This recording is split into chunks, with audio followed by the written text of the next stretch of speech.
Did you know that Sydney Sweeney's new boxing biopic just broke all box office records for being one of the worst wide-release collapses ever recorded?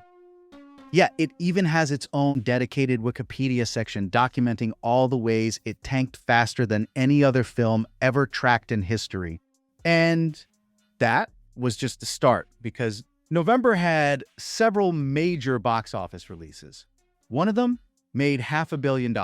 The others, well, they lost nearly $1 billion combined. And while Wicked was busy printing money and sucking all the energy out of the room, everything else was collapsing in real time.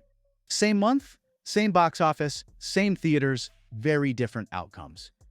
Die, My Love, the postpartum psychosis drama where Jennifer Lawrence's Golden Globe-nominated performance somehow translated into empty theaters and math that didn't add up. Die, My Love starred Jennifer Lawrence as Grace, a young mother in rural Montana grappling with severe postpartum depression and psychosis, and Robert Pattinson as her husband, Jackson. The supporting cast included Lakeith Stanfield, Nick Nolte, and Sissy Spacek. And Lawrence was just coming off No Hard Feelings, a movie that was a critical success, had multiple award nominations, and earned $88 million on its $45 to $50 million budget. While Pattinson had successfully shed his Twilight image and become a respected dramatic actor with a commercially successful Batman movie under his belt. The film's director, Lynn Ramsey, was the director behind We Need to Talk About Kevin, which was a multi-award-winning movie that has gone on to have cult status. Also, Lawrence was 4.5 months pregnant during filming, which she said actually helped her understand the hormonal aspects of her character. Industry trades described it as an award season contender, with a career-defining performance from one of Hollywood's biggest stars, which actually turned out to be somewhat true because Lawrence ended up being nominated for Best Actress at the 83rd Golden Globe Awards for her role in this movie. But then, Die, My Love was released on November 7th, 2025, in 1,983 theaters nationwide. And its opening weekend gross was just $2.6 million, finishing in 8th place behind Begonia. For context, that same weekend, a faith-based film called Sarah's Oil earned around $4.5 million, and Russell Crowe's Nuremberg made $3.8 million. And the $2.6 million that the movie earned means it averaged $1,318 per theater. This just means that most locations were playing the movie to rooms with rows upon rows of empty seats. By mid-December, Die, My Love had only been able to earn $11.1 million worldwide against its $20 to $25 million production budget. But it's actually worse than that, because indie distributor MUBI acquired the rights to this film for over $20 million. And that amount doesn't even include its production budget. My very conservative estimate for the upfront cost for this movie is well over $40 million. So, a Golden Globe nomination, 2 of the biggest actors of their generation, and a director with cult status all resulted in a movie where the math somehow worked out that it lost $3 for every dollar earned at the box office. Rental Family, the Brendan Fraser comeback vehicle that proved a recent Oscar win and lots of Hollywood goodwill, means absolutely nothing at the box office.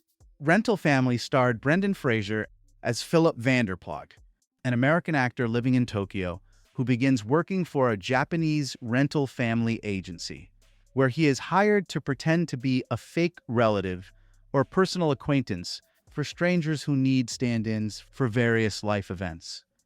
Fraser is still just a few short years removed from his Oscar win for The Whale, a performance that was part of one of the most emotional and heartwarming comeback stories in Hollywood history. And his Oscar win generated so much genuine affection and goodwill that everyone was convinced it was going to be the beginning of an epic second act in his career. And this role seemed perfectly suited to continue that momentum. The film had its world premiere at the Toronto International Film Festival on September 6, 2025, then went on to win audience awards at the Chicago Film Festival, Woodstock, Middleburg, Heartland, and Hawaii. It screened at BFI London, the the Tokyo International Film Festival and AFI Fest, and the National Board of Review named it one of the top 10 films of 2025. The concept itself was fascinating because it's based on a real Japanese industry that has existed since the 1990s, where roughly 300 companies offer clients professional actors to pretend to be friends, family members, or co-workers at events. And audiences who actually saw the movie loved it, giving the film an A rating on CinemaScore and 96% on Rotten Tomatoes. Rental Family opened on November 21st, 2025, in 1,925 theaters nationwide. The studio projected it would earn $3.2 to $3.3 million on its opening weekend. It made $3.3 million, which industry reporters triumphantly described as beating expectations. But that's until you realize it still means it only averaged $1,714 per theater.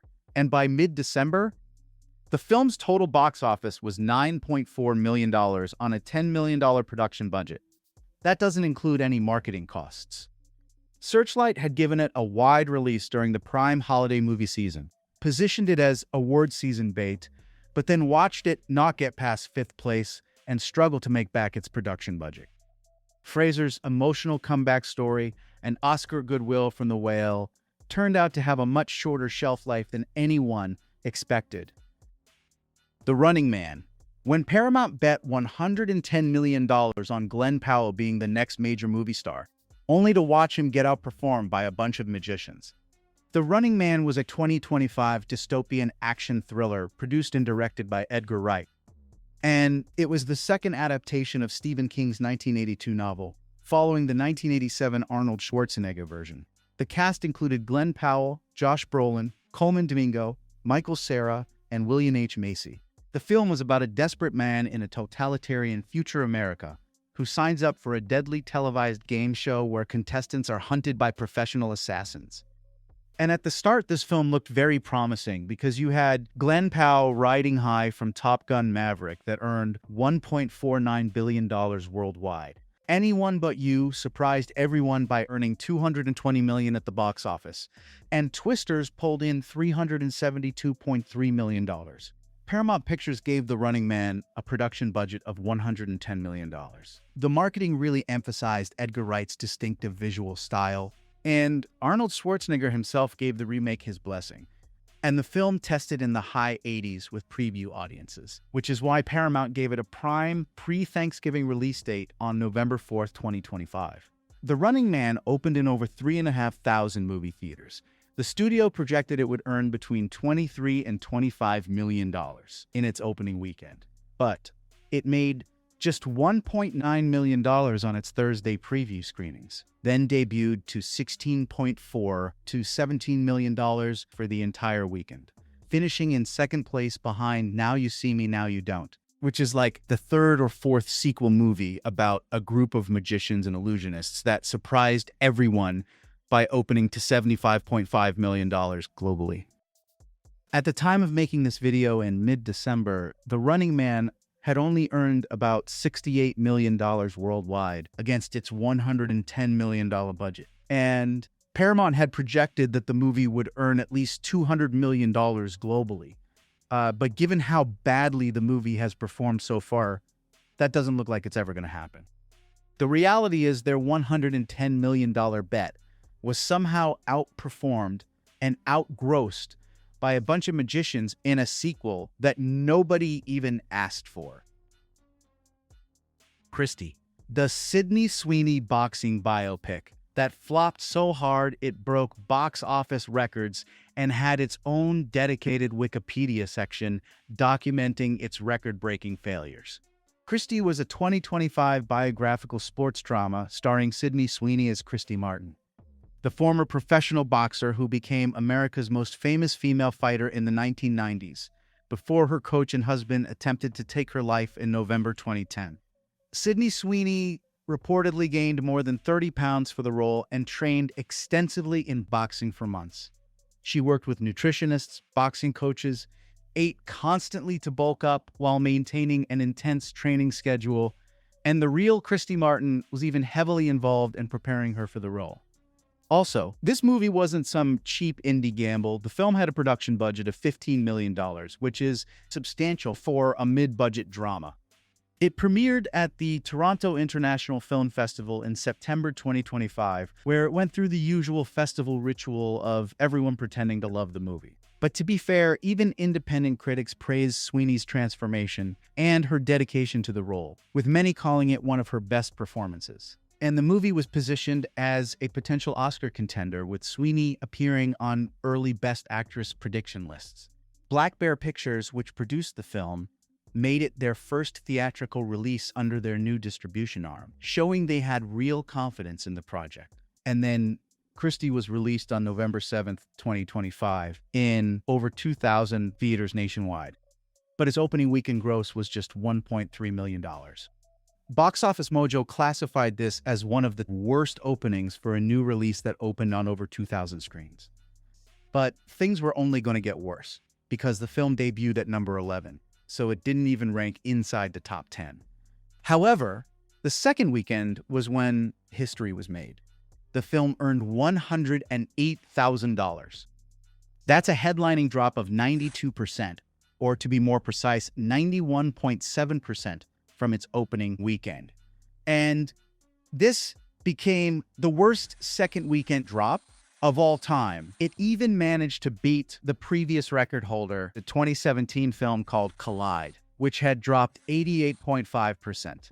Christie's record-breaking drop also led to the theater count collapsing from over 2,000 to just 817 by its second week. Now, believe it or not, that box office collapse was just the warm-up, because all the numbers that I've mentioned so far were all domestic North American figures. The international release numbers somehow found a way to be even worse. The film opened to just $14,000 overseas in its first weekend. $14,000. And then earned nothing in its second weekend. Yep, $0. Why? Well, because it was pulled from pretty much every single international theater following its disastrous opening weekend. The worldwide total after 2 weeks sat at $1.9 million. And by the end of its very short theatrical run, the movie was only able to earn a little over $2 million against its $15 million budget. And with that, a multi-million-dollar movie about an inspiring real-life boxer with Sydney Sweeney at the peak of her popularity, somehow managed to do so poorly that it broke box office records, and went on to earn its own dedicated Wikipedia section under the worst ever performing theatrical releases.